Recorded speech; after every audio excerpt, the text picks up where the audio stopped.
नर्मदे हर ये ग्राम तिंदनी है। मैं ध्रुवे जी मैया की कृपा से सभी परिक्रमावासियों की सेवा करता हूँ।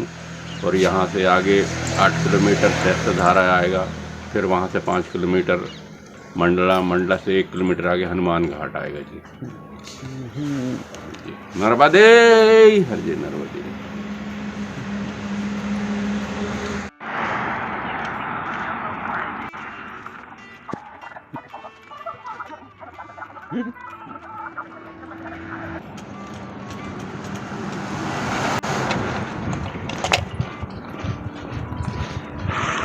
मात श्री नर्मदे हर नर्मदे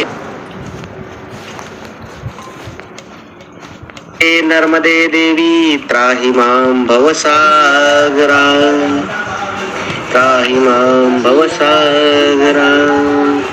रुद्रदेहात् समुत्पन्नं सदा कल्कल्मिनादिनी, कौमारी स्वरूपे देवी रेवा देवी नमोस्तुते, नर्मदायै नमोस्तुते। आज हमारे मानसिक परिक्रमा के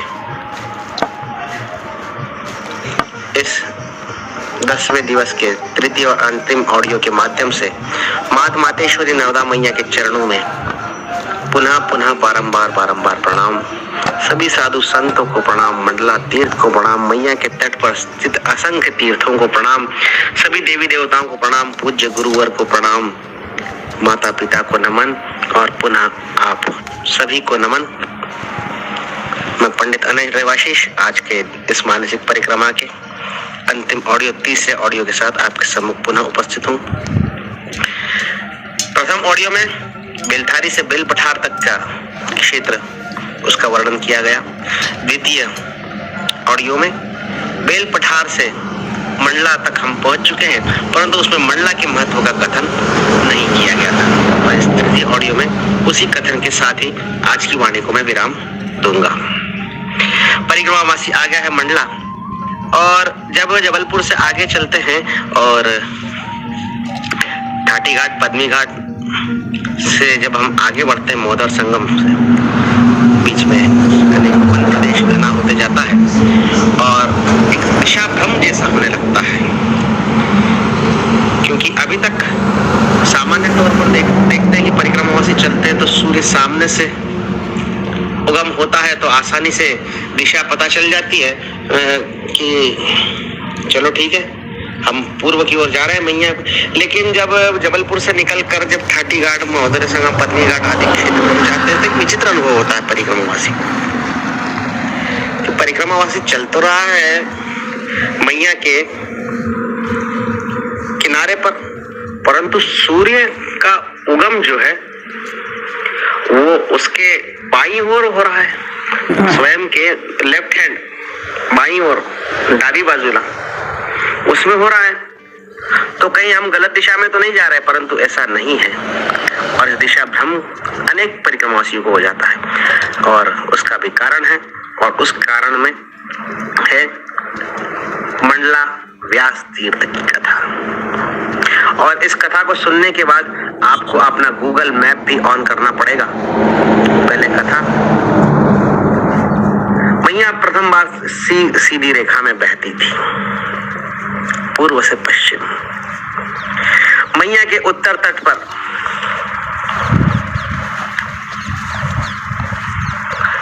क्षमा कीजिए, मैया के दक्षिण तट पर वेद महर्षि वेद व्यास का निवास था। उनका बड़ा सुंदर आश्रम बना हुआ था और मैया के तपस्या किनारे तपस्या करने के कारण वेद महर्षि व्यास जी के यहाँ पर एक दिव्य पुत्र का जन्म हुआ, जिसे कहते हैं, जिसे हम जानते हैं शुकदेव जी के नाम से। जन्म यहाँ पर हुआ कि नहीं, ये इस विषय में यहाँ पर विद्वान एक मत नहीं है, परंतु यहाँ पर दक्षिण तट पर वेद महर्षि व्यास जी का आश्रम था, इस पर सभी एक मत है। पुत्र रत्न की प्राप्ति हुई वेद महर्षि व्यास जी को। शुकदेव जिन्होंने श्रीमद् भागवत की कथा परीक्षित जी को सुनाई और श्रीमद् भागवत जी में सुखदेव जी का विस्तार से वर्णन आता है। शायद ही कोई सनातनी हिंदू सुखदेव महाराज जी को नहीं पहचानते हो, ऐसा संभव नहीं है। तो व्यास जी के यहाँ पुत्र रत्न की प्राप्ति हुई। उनका निवास था मैया के दक्षिण तट पर। व्यास जी के यहाँ पुत्र रत्न की प्राप्ति का सुनकर व्यास जी के पिता ने बड़ी प्रसन्नता हुई। व्यास जी के पिता महर्षि पराशर, और उनको प्रसन्नता ये हुई कि मैं तो दादा बन गया हूँ और दादा बनने की तो उत्साह बड़ा रहता है सभी पुरुषों में। और व्यास जी के यहाँ पुत्र रत्न हुआ सुखदेव, तो दादा पराशर बहुत प्रसन्न हुए। और फिर यहाँ पर पुत्र जन्मोत्सव मनाने के लिए पराशर जी अपने साथ में अनेक ऋषि मुनियों को लेकर पधारे। विश्वामित्र, जमदग्नि, पुलह, क्रतु, पुलत्स्य, अंगिरा, अत्रि आदि अनेक अपने ऋषि मुनि मित्रों के साथ में पराशर जी दक्षिण तट पर व्यास जी के निवास स्थान आश्रम में पधारे। व्यास जी बड़े प्रसन्न हुए कि देखो मेरा पुत्र कितना सौभाग्यशाली कि इतने दिव्य संतों के दर्शन मेरे पुत्र के जन्म के समाचार से मुझे हो रहे हैं। व्यास जी बड़े प्रसन्न हुए और सभी से व्यास जी ने अनुरोध किया कि व्यास जी सभी संतों से व्यास जी ने निवेदन किया कि आप सभी आए हैं और मैं बड़ा प्रसन्न हूँ, तो मेरा अतिथि सत्कार स्वीकार कीजिए। मैं अभी तुरंत ही आप सभी के भोजन प्रसादी का प्रबंध करता हूँ। तो सारे ऋषि मुनि मना कर गए कि ऐसा ना करें व्यास जी, हम आपके यहाँ भोजन नहीं कर पाएंगे। व्यास जी चिंतित, बोले क्यों? बोले आपका आश्रम है, आपका निवास स्थान है मैया के दक्षिण तट पर, और मैया का दक्षिण तट पितरों का तट कहलाता है। और पितरों का, और ये जिस दिन में हम आए हैं वो पितृपक्ष, पितृ पंद्रवड़ा, श्राद्ध पक्ष के जो 15 दिन होते हैं नवरात्रि से पहले, उस काल में।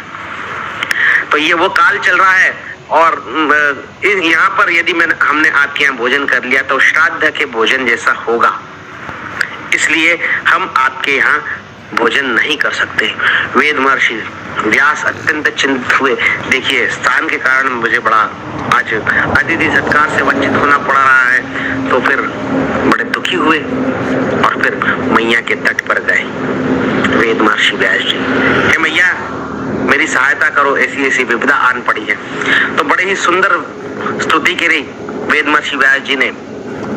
जय भगवती देवी नमो वरदे, जय पाप विनाशिनी बहुफल दे, जय शुंभ निशुंभ कपाल धरे, प्रणमामि तु देव नरात्रि हरे, जय चंद्र दिवाकर नेत्र धरे, जय पावक भूषित वक्त्र वरे, जय भैरव देह निलीन परे, जय अंधक रक्त विशेष करे, जय महिष विमर्दिनी शूल करे, जय श्लोक समस्तक पाप हरे, जय देवी पितामह रामनते, जय भास्कर शक्र शिरोवनते, जय षण्मुख सायुध ईशुनुते, जय सागर गामिनी शंभुनते, जय दुख दरिद्र विनाश करे, जय पुत्र कलत्र वृद्धि करे, जय देवी समस्त शरीर धरे, जय नाक विदर्शिनी दुख हरे, जय व्याध विनाशिनी मोक्ष करे, जय वांछित दायिनी सिद्ध करे, जय भगवती देवी नमो वरदे, जय पाप विनाशिनी बहुफल दे। ऐसी सुंदर स्तुति नर्मदा मैया की करी। स्तुति सुनकर मैया बड़ी प्रसन्न हुई और मैया व्यास जी के सम्मुख आ गई। व्यास जी से प्रश्न पूछा, हे वेद महर्षि क्या चाहते हो? तो फिर सारी समस्या बताई किस कारण से ऐसा हुआ। तब वहीं पास में एक दंड पड़ा हुआ था वेद महर्षि व्यास का। नर्मदा मैया ने आदेश दिया कि हे व्यास वो दंड उठा लीजिए और भूमि पर रेखा खींचते हुए चलिए। जहाँ पर आप रेखा खींचेंगे वहीं पर मैं मेरा प्रवाह कर लूंगी। वेद महर्षि व्यास जी ने वो दंड हाथ में उठाया, भूमि पर रेखा खींचना प्रारंभ करा। मैया का पूर्व से पश्चिम की ओर प्रवाह था, तो फिर आगे जो पौड़ीलिंगा घाट क्षेत्र आता है वहां से मैया भूमि पर लकीर खींचना शुरू करी वेद महर्षि व्यास जी ने। जहां जहां पर भी वेद महर्षि व्यास जी अब रेखा खींचते मैया का प्रवाह वहां से होने जाता, तो पूर्व से मैया दक्षिण दिशा की ओर आई, दक्षिण दिशा की ओर आई। वेद महर्षि व्यास जी के निकट, वेद महर्षि व्यास जी का जो आश्रम था उसके निकट आई। वेद महर्षि व्यास जी ने मैया को अपने निवास स्थान आश्रम के दक्षिण बाजू से मैया की रेखा खींची और पुनः ले जाकर ऊपर उत्तर की ओर गई मैया, और फिर मैया को फिर से पश्चिम की ओर वेद महर्षि व्यास जी ने छोड़ दिया। दंडेन दर्शयन् मार्गम देवी तत्र प्रवर्तिताः व्यास मार्गम देवी दृष्ट्वा चेन्द्र पुरोगमाः। अर्थात फिर मैया अपने व्यास जी ने दंड से खींची हुई रेखा का मैया अनुगामिनी हो गई। तो फिर पौड़ीलिंगा घाट क्षेत्र से मैया दक्षिण की ओर प्रवाहित हुई और यहाँ मंडला नगर में आकर एक हेयर पिन बेंड जैसा हो गया। इसलिए मैंने आपसे पहले कहा था कि इस ऑडियो के बाद में आपको गूगल खोलना पड़ेगा। गूगल खोल लीजिए, मंडला का मैप देख लीजिए, नक्शा देख लीजिए, वहां पर मैया यू पिन बेंड, अंग्रेजी में जिस प्रकार का यू का आकार बनता है उस प्रकार के आकार मैया के प्रवाह का बड़े ही विशाल क्षेत्र में बना हुआ है। और ऐसा करते ही वेद महर्षि व्यास जी का आश्रम जो दक्षिण तट पर था वो उत्तर तट पर हो गया, और सारे ऋषि मुनियों ने बड़े ही आनंद के साथ फिर वेद महर्षि व्यास जी की पूजन किया। इसी कारण जो परिक्रमावासी परिक्रमा उठाता है उसको साथ में दंड रखने की आज्ञा, नियम इसीलिए है क्योंकि वो दंड सामान्य दंड नहीं है, वो व्यास दंड कहलाता है। और जिसके हाथ में व्यास दंड होता है मैया उसकी अनुगामिनी, उसकी सहचरी उसके पीछे पीछे चलती है। मैया का आशीर्वाद हमेशा उसके साथ रहता है, वो जैसा बोलती है मैया वैसा करती है। इसलिए सारे परिक्रमावासी को निर्देश दिया जाता है कि दंड अपने हाथ में रखे, व्यास दंड अपने हाथ में रखे। इसी व्यास तीर्थ मंडला की कथा का उदाहरण देकर पौड़ीलिंगा घाट क्षेत्र से मैया दक्षिण की ओर प्रवाहमान होती, यहाँ पर मंडला आती है। बंजर नदी का त्रिवेणी संगम है, दक्षिण से बंजर नदी आकर मिलती है और मंडला से फिर पुनः उत्तर की ओर बहती है। इसलिए मैंने जो आपको उत्तर रामपुरा क्षेत्र में उत्तर वाहिनी का जो बताया था, मंडला यहाँ से घागी तक मैया उत्तर की ओर बहती है। बरगी बांध का क्षेत्र प्रारंभ हो जाता है। तो ये उत्तर वाहिनी प्रवाह लगभग 35-40 किलोमीटर का है, बड़ा सबसे लंबा उत्तर वाहिनी प्रवाह है। और इस स्थान पर भी उत्तर वाहिनी यात्रा एक दिन की करने से चैत्र मास में, अभी वर्तमान में आज चैत्र मास का अंतिम दिवस है, तो पुनः मैं आपको दोहराना चाहता हूँ कि चैत्र मास में, वर्तमान में तो अब तो चैत्र मास भी गया और लॉकडाउन भी है, इस वर्ष तो संभव नहीं है। अगले वर्ष ईस्वी सन 2022 में यदि परिस्थिति अनुकूल रही तो मैं स्वयं इस उत्तर वाहिनी यात्रा का भव्य पैमाने पर आयोजन करूंगा और आप सभी हमारे साथ में होंगे, ऐसा मुझे पूर्ण विश्वास है। और वो यात्रा होगी प्रथम बार हम तीन भाइयों ने ईस्वी सन 2019 में प्रथम बार इस क्षेत्र की उत्तर वाहिनी यात्रा करी थी और मैं बड़े गर्व के साथ कह सकता हूँ कि हम तीन भाइयों ने, हालांकि 10-12 किलोमीटर तक गए थे, ज्यादा तो गए नहीं थे। और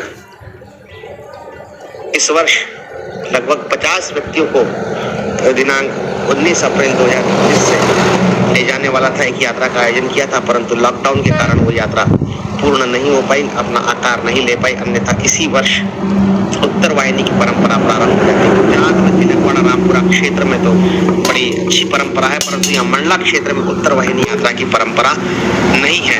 और हम तीन भाइयों ने सर्वप्रथम इस क्षेत्र की उत्तर वाहिनी यात्रा ईस्वी सन 2019 में करी थी और उसके बाद प्रथम बार हम सभी को लेकर जाने वाले थे और उसमें सम्मिलित होने वाले सभी जो थे वो बड़े सौभाग्यशाली होते कि वो प्रथम बार उत्तर वाहिनी, सामूहिक उत्तर वाहिनी में सम्मिलित हो रहे थे। परंतु वो मैया को शायद कबूल नहीं था नहीं हो पाई यात्रा, अगले वर्ष फिर मैया ने चाहा तो हम अवश्य करेंगे। तो ये उत्तर वाहिनी क्षेत्र भी है और इस व्यास दंड उत्तर वाहिनी का बड़ा अत्यंत महत्व है। नर्मदा पुराण में, स्कंद पुराण में तो बताया ही गया है और मत्स्य पुराण, कुर्म पुराण, पद्म पुराण आदि अनेक पुराणों में इस क्षेत्र का महत्व बताया गया है। अन्य क्षेत्र की उत्तर वाहिनी से तो विष्णु लोक की प्राप्ति होती है, परंतु यहाँ पर इस व्यास दंड तीर्थ क्षेत्र की उत्तर वाहिनी करने से संपूर्ण पृथ्वी की परिक्रमा का फल मिलता है, ऐसा मत्स्य पुराण कहता है। और ये मंडला बड़ा ही सुंदर नगर है, व्यास तीर्थ है और व्यास दंड उत्तर वाहिनी की कल्पना मन में है, हम कर चुके हैं, आप सभी को करवाने की इच्छा है बड़ी सुंदर। अगले वर्ष यदि संभव हुआ तो आप भी आइएगा हमारे साथ में कभी।